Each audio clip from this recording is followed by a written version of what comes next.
Alors, je vais essayer de tenir les plans et j'aimerais quand même commencer par remercier les organisatrices pour ce colloque absolument passionnant où j'apprends énormément de choses. Alors, je vais vous présenter le programme suisse Égalité des chances entre femmes et hommes dans les universités. Quand j'ai mis 2013-2016, c'est qu'en 2013-2016, il y a un changement majeur, c'est qu'on passe d'un programme fortement centralisé à une période décentralisée. Alors, la question qui guidera ma présentation et à laquelle j'espère amener quelques embryons de réponse est de savoir ce qui se produit quand on passe de politique égalité top-down, c'est-à-dire organisée par la Confédération et la conférence directeur d'universités suisses, à des politiques bottom-up, qui partent des universités et voire des facultés depuis 2013. Alors, ces politiques, ce changement finalement de gouvernance me paraît particulièrement intéressant à examiner dans la mesure où la Suisse, de par sa tradition justement de décentralisation, a presque naturellement, je dirais, une position qui permet aux demandes de la New Public Management de se mettre en place, dans la mesure où les exécutifs universitaires sont depuis fort longtemps indépendants et peuvent effectuer des choix. Alors, le programme Égalité des chances était un programme qui a été mis en place dans les années 2000, j'expliquerai rapidement pourquoi et comment, de manière centralisée par cette conférence des recteurs de l'université. Il a couru pendant 12 ans de manière régulière, avec une transformation en 2013-2016 qui prélude à un changement de loi dans la répartition financière depuis 2017. Alors, le plan que je me suis proposé de suivre, c'est quand même de dire quelques mots sur la Suisse, parce que c'est à côté, mais c'est vraiment en fait très exotique pour les Français, notamment du fait de la décentralisation et du régime de genre qui règne, qui est extrêmement traditionnel. Alors, j'emprunte la notion de régime de genre à Connell et aussi à Niki Lefebvre et Nathalie Lapère qui l'ont utilisé à d'autres occasions. J'effectuerai ensuite un bref historique des programmes fédéraux Égalité des chances, en m'arrêtant plus longuement sur les inflexions de 2013 à 2016, et je conclurai par quelques réflexions qui sont un bilan provisoire dans une université romande. Alors, les données sur lesquelles je m'appuie sont des travaux qui ont été réalisés à l'Université de Lausanne il y a plusieurs années. Un travail qui vient d'être terminé sur comment l'égalité s'enseigne-t-elle à l'école, mais qui concerne l'école obligatoire et qui était part d'un programme national de recherche, mais surtout là, une recherche en cours qui s'inscrit dans Garcia, Gendering Academy, que Niki Lefebvre a présenté le premier jour. Alors, les méthodes utilisées pour cette communication, c'est l'analyse des plans égalité au niveau suisse et au niveau local, plus de la littérature grise qui permet de voir comment ces politiques d'égalité ont évolué. Alors, j'ai la chance de travailler dans diverses commissions liées à l'égalité de mon université, mais aussi depuis janvier 2015 de diriger le programme Égalité des chances dans le cadre d'un pôle national de recherche, le pôle LIVES, qui est dédié à l'étude de la vulnérabilité et des trajectoires de vie. Et ces pôles nationaux de recherche sont intéressants parce que ce sont des pôles d'excellence, mais qui donnent aussi une certaine marge de manœuvre dans la mise en place de mesures égalitaires. Alors, l'éclairage théorique, comme le montrent les références, est lié plutôt à de la littérature anglo-saxonne, celle qui tient au framing des politiques, celle qui tient aussi au discursive politics of gender equality, et je pense principalement aux travaux de Lombardo, Meyer et Furlow. Alors, l'éclairage théorique, c'est de savoir comment se construisent les problèmes de politique publique en prenant en compte les manières dont ils présentent la question de l'égalité et à quel type de représentation du problème ils répondent. S'agit-il d'un problème de femmes? S'agit-il d'un problème de pouvoir? S'agit-il d'un problème qui concerne des élites ou s'agit-il d'un problème qui tient à la démocratisation? Alors, comme l'a montré Niki Lefebvre dans sa conférence d'ouverture, on constate des traits communs en Suisse, à toute l'Europe, mais aussi sur lesquels je ne reviendrai pas, Autrement dit, une augmentation du nombre de femmes dans les postes professoraux, mais une augmentation lente et qui marque le pas ces dernières années, et surtout une difficulté majeure d'atteindre les postes les plus haut placés de la hiérarchie, pour nous, les postes de professeurs ordinaires. J'aimerais toutefois, avant d'aller un petit peu plus loin, m'arrêter quelques minutes sur les traits particuliers de la Suisse, dans la mesure où elle présente ce qu'on peut appeler un régime de genre très traditionnel. Comme le montre cette dia, en Suisse, près de 60% des femmes qui travaillent à temps partiel. Ce qui signifie que dans l'esprit des Helvètes, mais aussi dans le contexte du marché du travail, l'emploi féminin est avant tout pensé comme un emploi à temps partiel, donc comme un emploi qui ne peut permettre de ce fait d'accéder à des positions supérieures. Mais cette vision a aussi des effets sur les carrières académiques, dans la mesure où une pression culturelle et un regard tout à fait désagréable est porté sur les femmes qui décident, envers et contre tout, de travailler à 100% pour mener à bien une carrière académique. La Suisse a aussi une structure des carrières qui est variable. Là encore, voici quelques éléments du régime de genre et de ses effets. Et on voit sur la troisième barre que les femmes qui ont des enfants de moins de 6 ans s'adonnent principalement à des tâches domestiques et familiales plus qu'à des activités professionnelles. Alors ceci est dû à un manque de structure de garde des enfants absolument criant et à une difficulté très grande de ce fait-là d'articuler travail et famille. Je parle d'articulation plus de conciliation, dans la mesure où le terme conciliation me paraît terriblement euphémisant et masquer des réalités qui sont plutôt faites de tension et de dureté pour les personnes. Alors, ces éléments-là sont à la source de traits particuliers dans la structure des carrières et aussi en ce qui concerne l'attractivité de la profession.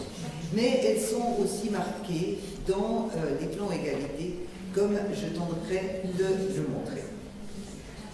On constate ainsi une très faible participation des femmes au monde de la science en Suisse à l'heure actuelle, mais surtout il y a 20 ans. En 1995, seuls 6,5% des professeurs étaient des femmes. C'est un chiffre qui est dramatiquement bas, qui bien heureusement s'est modifié.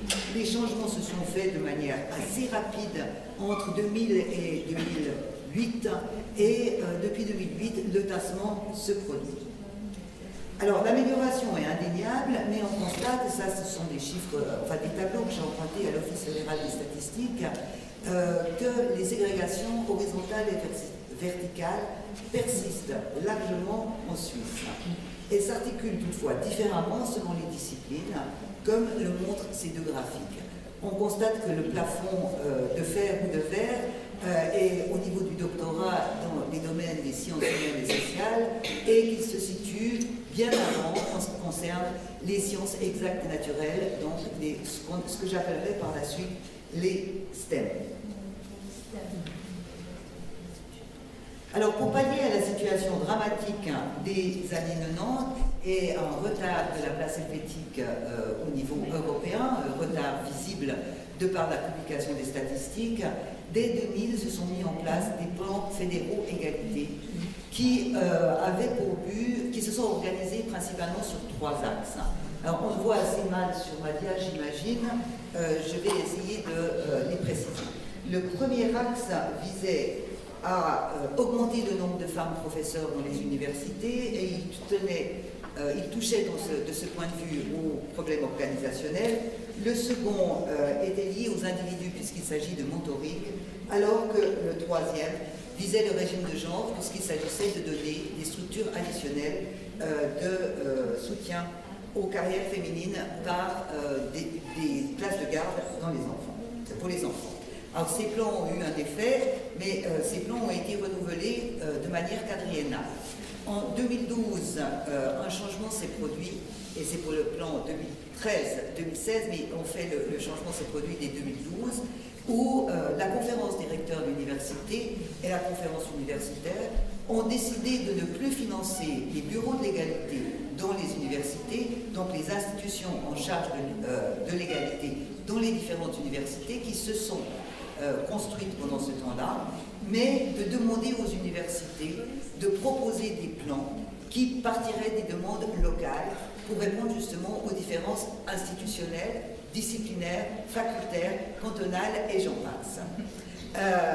Ce changement s'est fait aussi dans le cadre du regroupement de toutes les hautes écoles sous une même égide depuis janvier 2015, Swiss Universities, qui comprend dès lors des universités pratiques et ce qui a un effet sur les politiques d'égalité, dans la mesure où les 10 millions qui étaient auparavant partagés en 10 universités et 2 écoles polytechniques fédérales deviennent 12 millions, mais partagés en 32 établissements au lieu de 12. Donc le changement est assez notoire, mais les universités sont sommées de ce fait d'institutionnaliser l'égalité dans leur structure de gouvernance. Alors la difficulté aussi vient que dès 2017, justement, ces cibles égalité et diversité seront d'autant plus confondues que la question de la diversité est au centre des préoccupations des hautes écoles pratiques. Alors, les effets de tout ça. Les données sur lesquelles je me base sont des données sur une université, la mienne, et elles sont liées au travail que l'on mène dans le cadre de la recherche Garcia, qui compare 2 facultés, une faculté de sciences humaines et sociales et une faculté de STEM. Alors là, on a des chiffres globaux qui montrent que le nombre de professeurs, enfin tout en bas, hein, le trait le plus bas, c'est la proportion des femmes professeurs associés et ordinaires, donc le rang A. La ligne rouge qui croît à une vitesse vertigineuse est celle des professeurs assistantes. La ligne verte des autres enseignants qui stagnent également. Et la ligne tout en haut est celle du personnel administratif et technique, principalement formé de femmes. Alors, dans ce cadre-là, l'Université de Lausanne est relativement bien dotée, à plus de 21% de femmes professeurs associés et ordinaires. Elle est au-dessus de la moyenne nationale. Il n'en demeure pas moins que la direction a décidé, dans le cadre du plan 2013-2016, de viser à la parité dans l'université et d'imposer un recrutement de 40% de femmes professeurs jusqu'en 2016. Alors, si ce plan est facilement applicable dans certaines facultés, comme on va le voir, c'est beaucoup plus difficile dans d'autres facultés. Ainsi, cette volonté d'arriver à parité se traduit, enfin, va être à peu près inatteignable pour la faculté STEM, qui, comme on le voit, a moins de 10% de femmes professeurs, alors que la faculté SHS que nous étudions en a plus de 30%. Alors, donc on a une différence disciplinaire qui montre bien que finalement le débat ne peut pas se poser de manière tout à fait identique. On a d'ailleurs obtenu au moment de la proposition la demande du bureau de la direction aux facultés de proposer des plans égalité, on a enregistré des réponses très différentes. 2 facultés ont plus ou moins refusé de se plier aux demandes de la direction, alors que 2 autres ont fait un travail très conséquent, notamment dans les facultés STEM, qui manquaient très largement de femmes. Alors, 2013-2016, 2 situations, comme on le voit, avec oui, on le voit très mal avec ces couleurs, je vous prie de m'excuser, avec un écartement des ciseaux très net au poste de professeur associé et professeur ordinaire, mais aussi 2 plans égalité. 2 plans égalité qui varient selon leur domaine, je dirais, d'inspiration et selon leur conception de l'égalité. Dans la faculté SHS, le plan vise à clarifier le domaine des carrières de manière générale, à rendre les recrutements, les modes de stabilisation et de promotion plus transparents.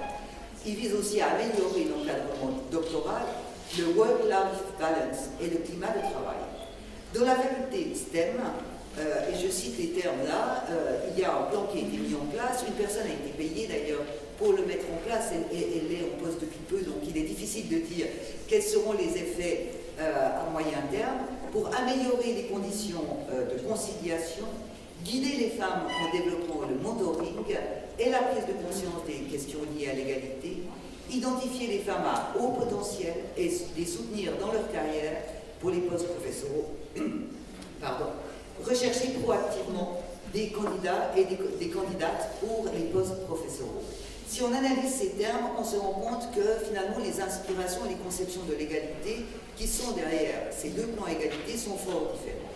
Le plan égalité SHS approche la question comme une question qui vise l'ensemble du corps professoral. Femmes et hommes sont concernés par l'égalité et il s'agit de réfléchir les rapports de pouvoir, alors que le plan STEM a comme cible les femmes qui sont mères et les femmes à haut potentiel. Ça veut dire que dans les facultés STEM, le plan égalité est déjà lié à une perception ou à une construction de ce qu'on peut penser être l'excellence, alors que l'on sait depuis l'amont que les débats sur la notion d'excellence sont absolument considérables. Le fondement des politiques d'égalité, si je résume, je suis désolée de faire aussi vite, il me reste 2 minutes, mais j'y arriverai. Dans les 2 minutes qui restent, et c'est aussi ce qui explique le fait que je n'ai pas de citation, on peut dire que le fondement des politiques d'égalité dans le domaine STEM est un fondement relativement élitiste, puisqu'on parle de femmes à haut potentiel, reste à savoir qui les définit et en fonction de quels critères. Les critères étant souvent des niveaux de publication, donc le nombre de citations dans des revues à high impact factors ou le nombre de bourses obtenues et d'autres politiques qui sont plutôt de l'ordre du familialisme, puisqu'elles visent à permettre aux femmes d'articuler travail et carrière, travail et famille, mais tout en les maintenant quand même dans le rôle prioritaire de mère de famille. Alors que dans le cas de la faculté SHS, on est plutôt dans une perspective de redistribution et de déconstruction des critères qui sont à la source du genre. La représentation du problème, si je reprends Baki, c'est que dans le cas des facultés STEM, l'excellence est mesurable et ne pose pas trop de problème, alors que dans le cas de la faculté SHS, la mesure de l'excellence n'est pas aussi évidente qu'il y paraît. Dans le cas de la faculté de SHS, on se rend compte aussi que les mêmes demandes n'ont pas les mêmes effets sur tous les groupes sociaux, notamment à cause de la difficulté, à cause de l'horloge biologique qui impose aux femmes de produire en même temps qu'elles veulent construire une famille, alors que dans la représentation du problème, dans la faculté STEM, les carrières des femmes doivent suivre le dessin de celles des hommes. Alors c'est un bilan très provisoire, mais qui permet de dire que pour l'instant, les politiques top-down c'était des cadres d'action dirigés par des experts égalité qui s'appuyaient sur des études faites en Suisse et ailleurs, avec des approches en termes de genre. Alors elles ne correspondaient certes pas toujours à la réalité des universités et des facultés, du fait de l'importance des contextes locaux et disciplinaires, et de ce fait, créent parfois quelques difficultés d'appropriation chez les exécutifs des facultés. J'ai parlé tout à l'heure de la réticence de certains doyens de faculté à rendre un plan égalité.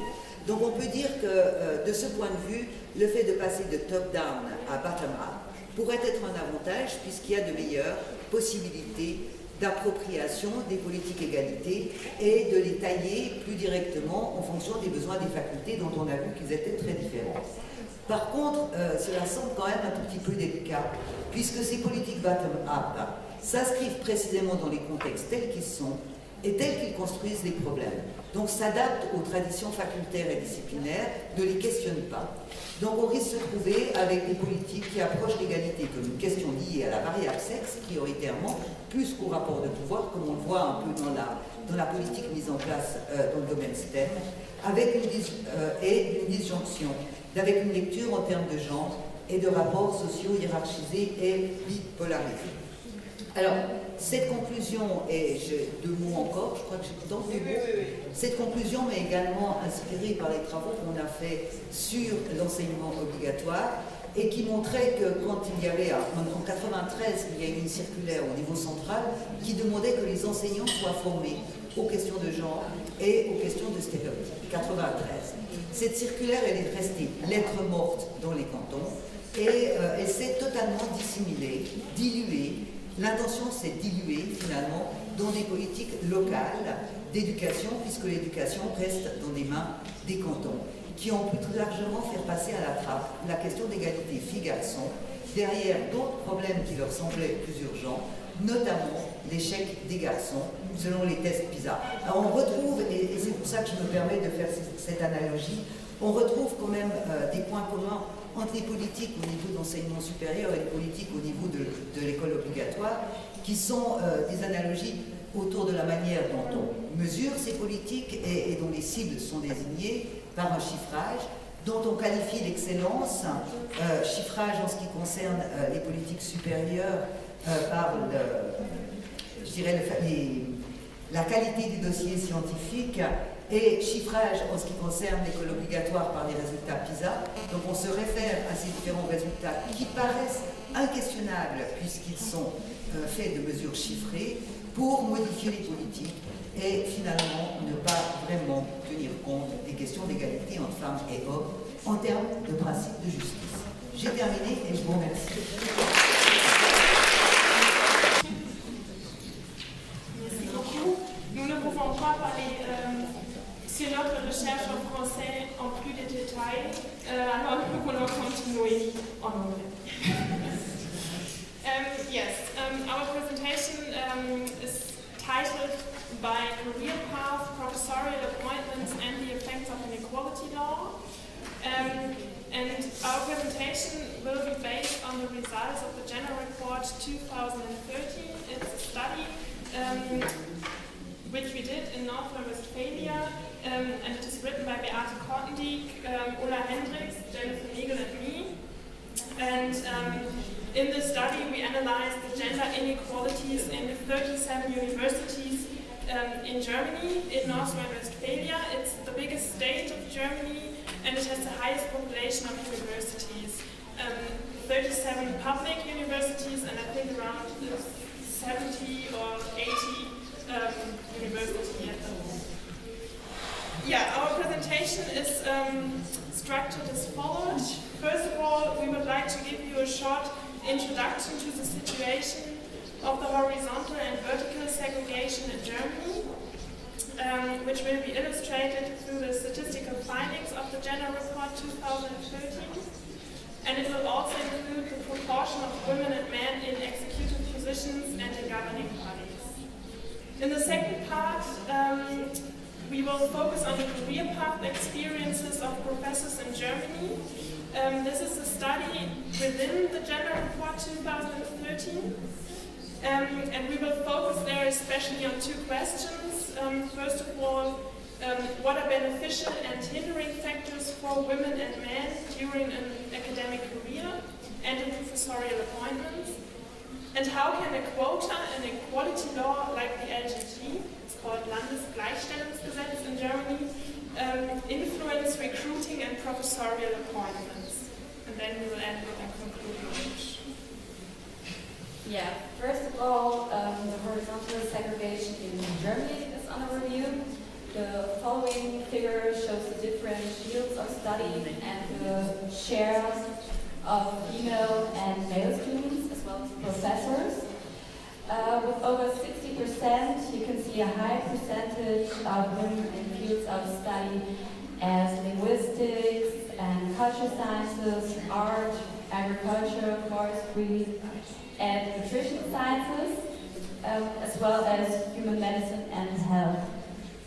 Law, economics, and social sciences is the only field of study where there is a gender balance of students. Next to sports, the natural sciences, mathematics, and engineering are fields of study where over 80% of the students are men. Even though the non-STEM fields of study have a high share of female students, the number of female professors is insufficient.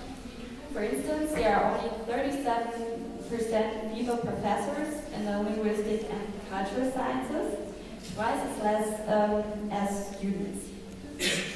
On a low percentage level, that can also be seen in engineering, with 20% sciences, even there are 3 times less female professors than female students can be found.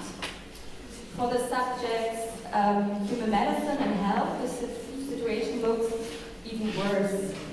Where there are 64% female students, there are only 17% female professors. Along with the horizontal segregation, this figure also showed a peak of the vertical segregation in each of the fields of study. The next figure will show a more differentiated statistical view of career steps towards professorship.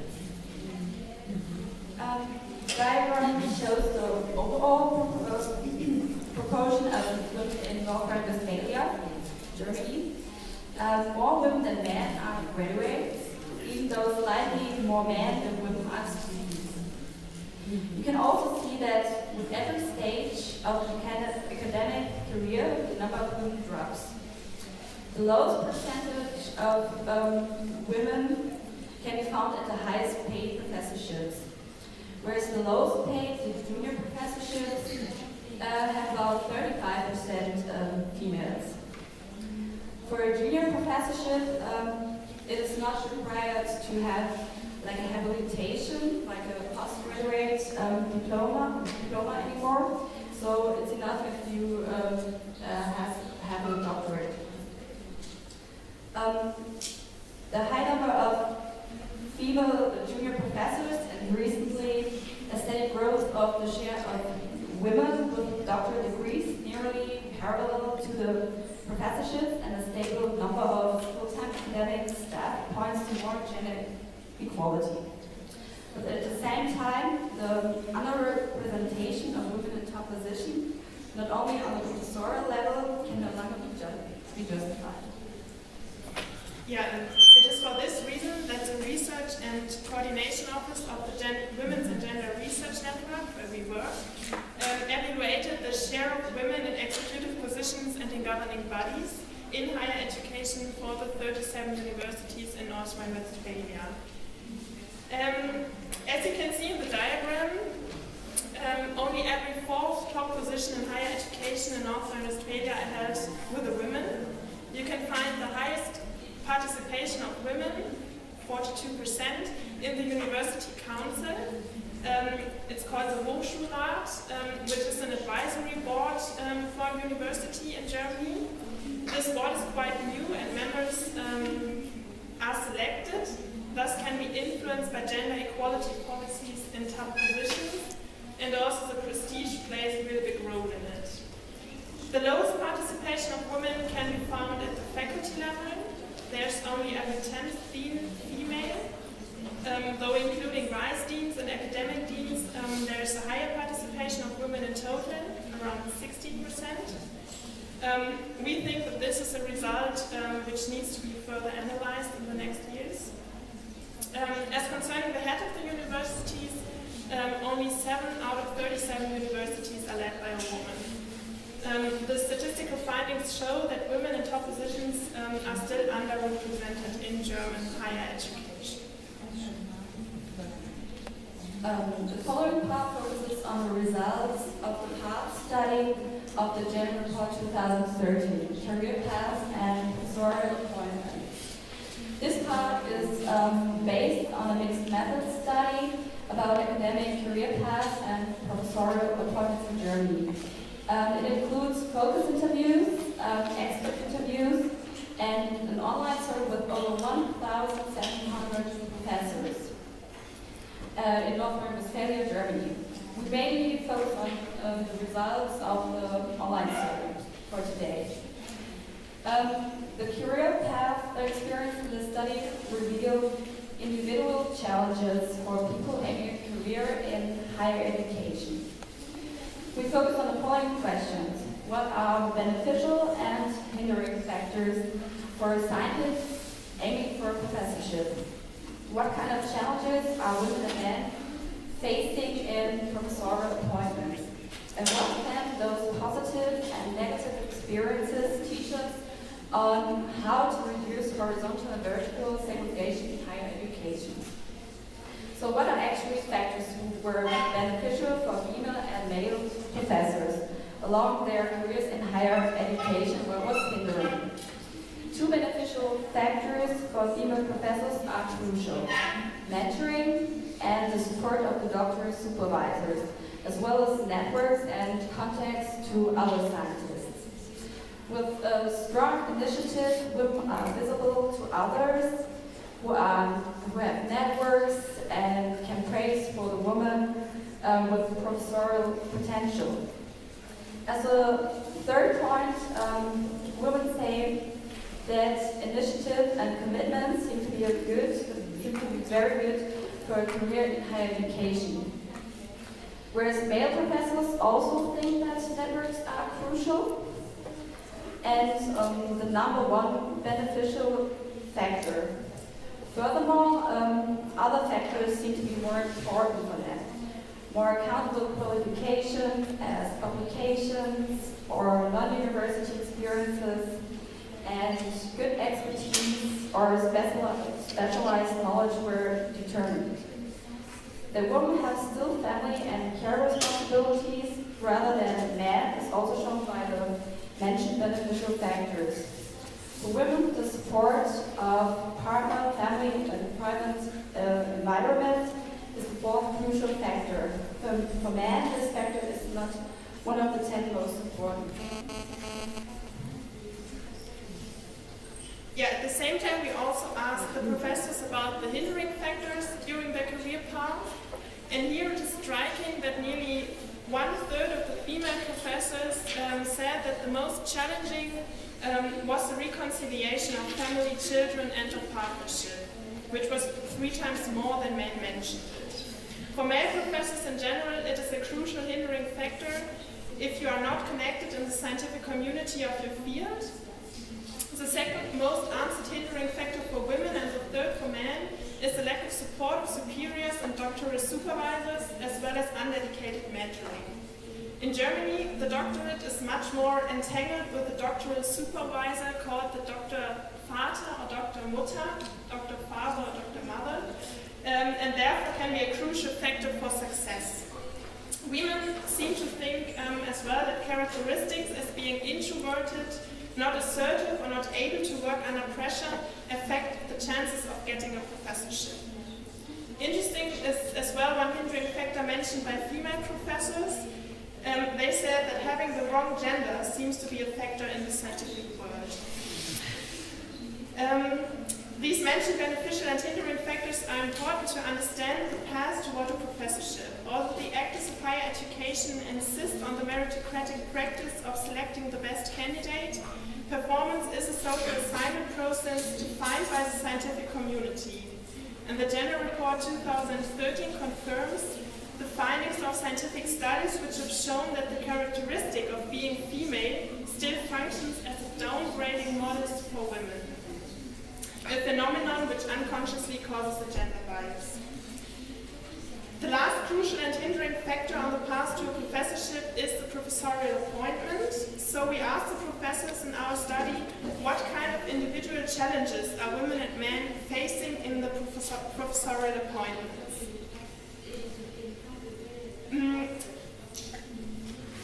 They usually felt appreciated and good, the professors we asked them. So overall the professors experienced quite fair professorial appointments. But on the other hand, they describe different experiences which are not stated as fair. Usually people are chosen by their work experiences and knowledge. It is important to find the best for the job. But professors in our survey explain that this is not always the way people are chosen for a professorship. There are other mechanisms which are not transparent, so 1/3 of the female professors experience discrimination in professorial appointments, mostly by their gender. As you can see, there are still barriers on a career path in higher education, which affect women more than men, lead to gender inequality. As a response to the situation, gender mainstreaming forced organizations to reflect on gender equality in universities and to implement gender equality policies. One example is the introduction of a quota equality law, which needs to be considered during the process of recruiting. In the online survey, we asked the female professors and male professors about the opinion towards the equality law, the Landesgleichstellungsgesetz. The job advertisement for professorships therefore states women with equal qualifications and aptitude are given preferential consideration. Whereas more than half of the female professors in our survey agreed to this quotation, only 1/3 of male professors did so. It is not surprising, therefore, that many professors adopted a negative attitude towards it, while only 60% of the female professors disagreed. The male professors adopted a more indifferent attitude, which is based on a positive approach towards the quotation, but a critical evaluation of the different, of a concrete implementation of the options. The answers of the professors show that the quotation passage in job advertisements for professorships is much too broad and may be circumvented by other arrangements. Therefore, we also asked professors what they think can be improved in professorial appointments so that the quality of it can be assured. The situation on how the female applicants perceive the professorial appointments, in the contrary to the male applicants, can be seen as one point where improvements can be made. Gender discrimination is still an issue in professorial appointment, and it's urgent to stop such mechanisms. As the professors suggest, appointments need to be more transparent and have, for example, gender balance commissions and transparent criteria already at the tendering stage. It should have clearly defined criteria. These points need to be implemented. Commissions need to be trained to offer gender-sensitive professorial appointments so that all candidates feel valued and so that there is no room for discrimination or informal mechanism. So I give you just a short conclusion. While the career opportunities for women in academia have improved and laws pursuing gender equality have been ratified over the last years, women are still representing a minority in the main domain and in particular on the highest level in universities. The last obstacle to a professorship is the professorial appointments. And the study in this paper showed that there is still discrimination by gender and other informal mechanisms. Professorial appointments should be more transparent, fair, and gender sensitive. If changes are made and implemented, there is a chance of equal opportunities for women and men in higher education and a possibility to reduce gender inequalities, in our opinion. Yeah, thank you. Alors, très bien, donc aujourd'hui je vais vous parler de la CPED. La CPED, donc, c'est un acronyme pour Conférence permanente des chargés de mission Égalité, Diversité, Mission assimilée des établissements d'enseignement supérieur et de recherche. Il faut savoir que c'est un regroupement de chargés de mission, c'est-à-dire que ce n'est pas institutionnel, nous n'avons donc pas de tutelle, nous sommes une association. C'est très important de dire. Donc la CPED a vu le jour lors d'une rencontre à Strasbourg en janvier 2011.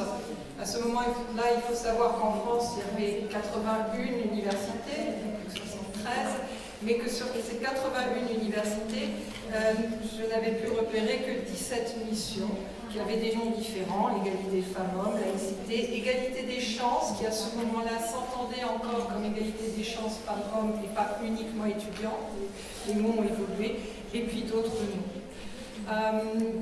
C'est lors de cette rencontre à Strasbourg que nous avons décidé de créer cette association, avec à ce moment-là comme objectif de créer un réseau, de sortir de son isolement, parce qu'une charge de mission, c'est quelque chose de très isolé dans les universités, d'échanger sur nos pratiques dans nos différents établissements, et puis d'effectuer une veille sur la question de l'égalité professionnelle entre les hommes et les femmes, de façon plus générale l'égalité femmes-hommes. L'objectif aussi était évidemment d'acquérir une expertise sur ce sujet, et puis d'assurer une pérennité aux chargés de mission, parce qu'il faut savoir qu'en 2011, la charge de mission n'était pas inscrite dans la loi, et que du coup, c'était au bon vouloir des présidents. Et quand un président ou une présidente changeait suite à des élections, rien ne disait que l'établissement allait continuer à avoir une charge de mission sur l'égalité femmes-hommes. Donc se mettre en réseau, ça pouvait avoir une influence sur la pérennité. Et puis aussi, ce qui nous intéressait bien sûr, c'était de pouvoir avoir une voix commune et être des interlocuteurs auprès du ministère de la conférence des présidents d'université, du CNRS et puis de diverses associations étudiantes, des associations d'établissements. Pour rester dans les temps, parce que je crois que c'est très important pour les organisateurs, je ne vous parlerai pas de l'historique, mais je l'écrirai sur le petit rapport que nous ferons après. Il y a eu plusieurs étapes. Tout a commencé, l'histoire des chargés de mission dans les années 2000, et puis après il y a eu différents éléments que je vous relaterai par écrit, pour arriver aujourd'hui, donc en 2015, à 68 missions. La CPED donc, est partie de 11 chargés de mission, aujourd'hui à 68 chargés de mission, 60 dans les universités françaises et 8 dans les écoles d'ingénieurs, les établissements d'enseignement supérieur de façon générale. Répartis dans toute la France. Alors, avant de parler directement de la CPED, j'aimerais quand même juste vous positionner le rôle des chargés de mission aujourd'hui dans les établissements d'enseignement supérieur et de recherche. Je parle bien des chargés de mission, pas des références, c'est encore autre chose. Les chargés de mission ont pour objectif de repérer dans leurs établissements des situations d'inégalité. Ils doivent proposer auprès de leur président ou de leur équipe présidentielle des politiques pour justement inciter cette égalité et puis lutter contre les discriminations qu'on a pu obtenir à cause des inégalités repérées, de mettre en place ces politiques et puis de les accompagner et bien sûr de faire un suivi des actions menées. Pour cela, ils peuvent interagir directement avec les composantes des établissements, avec les services centraux, bien sûr avec les conseils, ils peuvent interpeller tous ces éléments-là, et puis pour certains avec le personnel, pour ceux qui ont dans la charge de mission ce qu'on appelle des saisines, c'est-à-dire des personnels qui peuvent directement entrer en contact avec le ou la chargée de mission pour décrier une situation qui sont témoins. Ceci fait qu'en additionnant tous ces éléments, eh bien, les chargés de mission ont une réelle expertise du terrain. C'est-à-dire que c'est eux qui voient les difficultés pour mettre en place ces politiques. Ils sentent les freins, les réticences. Ce sont aussi des faiseurs d'alerte. On en reparlera. Quelles sont les actions des chargés de mission? Alors là, il faut savoir qu'elles sont très diverses. Elles ratissent très large et ça dépend de l'établissement dans lequel on se trouve. Alors, toutes ont des actions à l'égard des personnels de leurs établissements. Un grand nombre ont aussi des actions envers les étudiants. Et puis d'autres vont avoir des actions avec le rectorat, avec les associations autour, avec la ville. Et ces actions, en fait, se déploient de façon très conséquente, mais en fonction de l'établissement. Donc pour nous, nous ne sommes pas du tout favorables à un modèle unique qu'on appliquerait sur tous les établissements. Premièrement parce que les établissements sont de tailles différentes. Il est difficile de comparer l'université ex-Marseille Université avec l'université de La Rochelle. C'est pas la même taille. Il dépend aussi des politiques qu'on peut mettre en place dépendent énormément, je veux dire, mettre en place de façon pratique, c'est ça dont on parle, du contexte dans lequel on se trouve. Est-ce que les personnes y sont favorables ou non? Est-ce qu'on a des facilités ou non? Et puis des moyens financiers, moyens humains. Il n'y a pas de moyens financiers, il n'y a pas de moyens humains, c'est très dur de mettre en place des politiques. Donc pas de modèle unique et des situations différentes pour tous les établissements.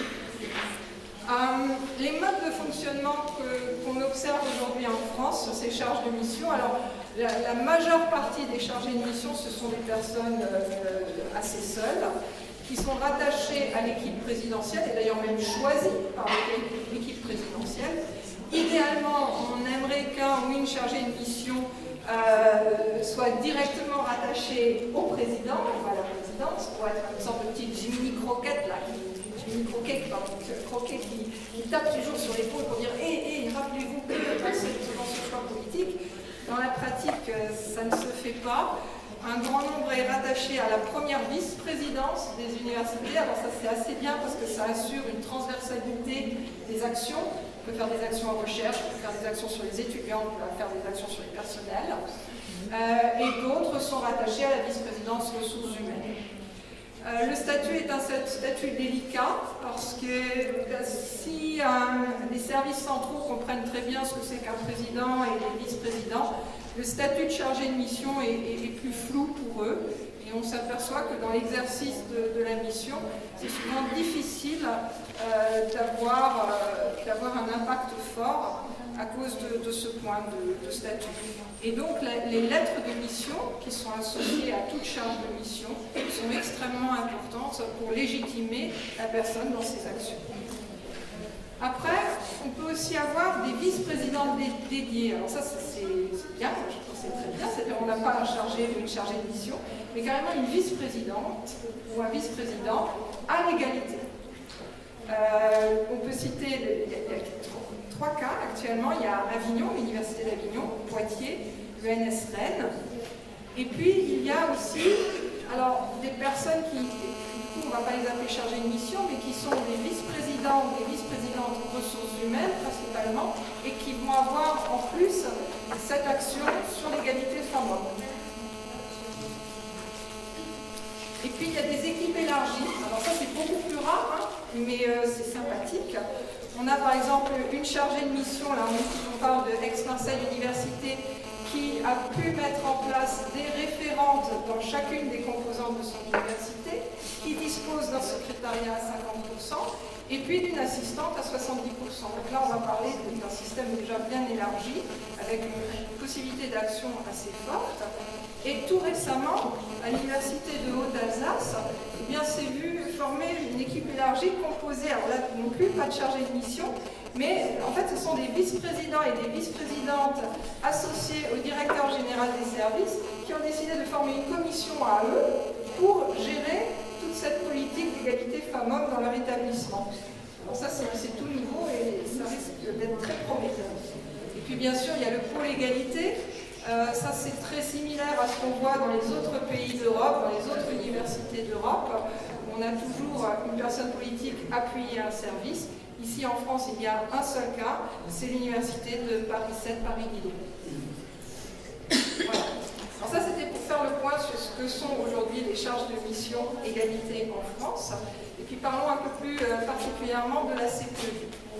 Alors la CPED, donc aujourd'hui c'est 68 membres qui se répartissent de façon suivante. Déjà une répartition homme-femme.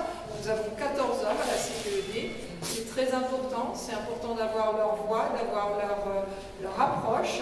Et puis ça crédibilise aussi tous les propos que nous tenons et les actions que nous menons. Donc nous sommes ravis. En termes des statuts, eh bien, une grande majorité, 3/4 des personnes sont des enseignants-chercheurs. Nous avons quelques enseignants du secondaire qui enseignent dans les universités. Et puis, vous voyez une part non négligeable de ce qu'on appelle les personnels BIAT, c'est-à-dire les personnels administratifs, techniques et ingénieurs qui sont dans nos établissements et qui deviennent chargés de mission.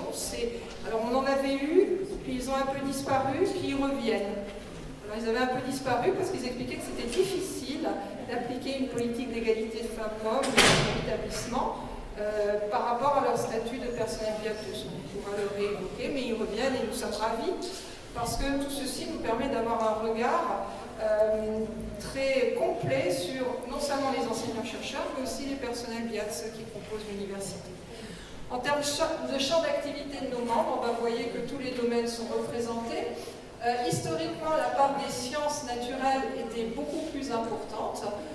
Aujourd'hui, nous avons les derniers chargés de mission qui sont arrivés à partir plutôt aux sciences humaines et sociales, et donc ça rééquilibre un peu tout ça. Beaucoup de personnes du droit, sciences humaines et sociales, aussi lettres, sciences de la nature. Une personne seulement en santé, mais on l'apprécie beaucoup parce qu'elle nous permet on parlait ce matin des questions en médecine, alors on peut parler aussi en pharmacie, en dentaire, la particularité des professeurs ou maîtres de conférences, praticiens hospitaliers, c'est leur éclairage qui nous aide. Et tout ceci fait une diversité au sein de la CPED qui est une réelle richesse.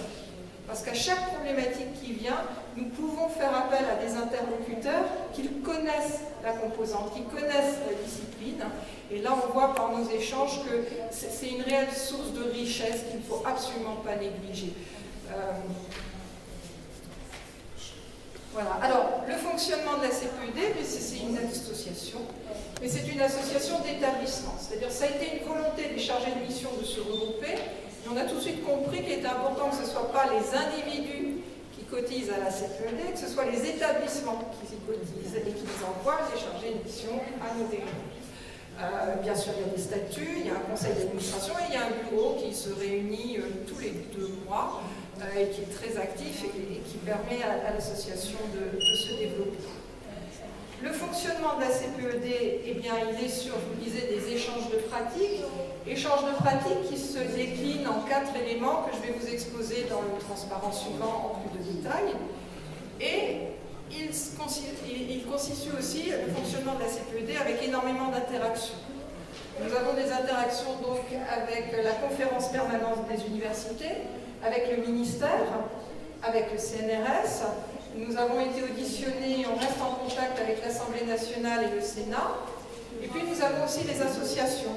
L'Association nationale des études féministes, CLASH, qui est une association qui lutte contre le harcèlement sexuel, diverses associations étudiantes, et puis des associations similaires aux nôtres, puisque nos types d'associations se développent de plus en plus au niveau des directeurs généraux des services, des directeurs des ressources humaines, et puis des vice-présidents des ressources humaines, des associations analogues à la nôtre, avec qui nous dialoguons. Le fonctionnement, donc, je vous disais, il constituait en 4 points forts pour nos échanges de pratiques. Tout d'abord, les rencontres. Nous avons tous les 3-4 mois des rencontres sur 2 journées où on va bien sûr échanger sur nos pratiques, mais aussi et surtout échanger sur les difficultés que nous rencontrons dans nos établissements pour mettre en place ces politiques. Alors ça, c'est des moments très importants, parce que si c'est bien de dire tout ce qui fonctionne, et puis depuis 3 jours, vous avez entendu beaucoup de choses qui fonctionnent, c'est aussi très enrichissant de savoir où sont les blocages et comment arriver ensemble à les contourner. Et pour que cette dimension soit maintenue à la CPED, nous sommes obligés de faire nos réunions en huis clos. Alors je sais que des fois ça frustre, on nous demande toujours mais pourquoi vous ne vous ouvrez pas. On est un peu tenu à faire ça, on n'a pas le choix. C'est un rôle très convivial, il permet aux chargés de mission de sortir de leur isolement. C'est aussi important au moment où la charge de mission, les chargés de mission veulent débuter leur fonction. Il permet aussi de formuler des propositions quand les établissements nous soumettent des problèmes rencontrés. Et puis par la richesse des personnes qui composent la CPED, eh bien, on a des formations pendant ces 2 jours. On s'auto-forme, si vous voulez. On a des personnes qui sont spécialistes dans la linguistique, on a des personnes qui sont spécialistes dans le droit, etc. Et c'est un lieu aussi, on a une mission d'alerte, puisque nous sommes sur le terrain avec nos saisines. On peut repérer des difficultés. La liste de diffusion, bien, elle continue sur toute l'année. Elle a cette mission d'alerte. C'est là où souvent les chargés de mission font des appels à l'aide. Ils se disent, oula, j'ai ce problème dans mon université, est-ce que quelqu'un l'a déjà rencontré? Quelle solution avez-vous trouvé? C'est là où on fait diffuser les nouveaux décrets, les données sexuées nationales qu'on peut obtenir. Et puis le site Trénataire, qui est un site dédié où on va mettre tous les éléments que nous jugeons utiles dans la pratique de notre mission. C'est un rôle important parce que c'est un rôle de mémoire. Chargé de mission, c'est associé à une présidence. Quand il y a une nouvelle élection, un nouveau président, il n'est pas dit que le chargé de mission soit à nouveau nommé. Et puis comme il n'y a pas de service adossé au chargé de mission, eh ben, l'établissement n'a pas de mémoire sur cette politique d'égalité femmes-hommes. Donc le site est très important pour cela. Nous avons des groupes de travail aussi qui sont très importants. Historiquement, le premier, ça a été celui sur les indicateurs, puisque 2011, eh bien, il n'y avait pas encore de bilan social dans les universités. Donc une cartographie de nos établissements était bien nécessaire pour regarder à quel niveau, quel grain. On a vu là depuis 3 jours qu'il est important de descendre très bas dans les grains pour arriver à bien analyser la situation.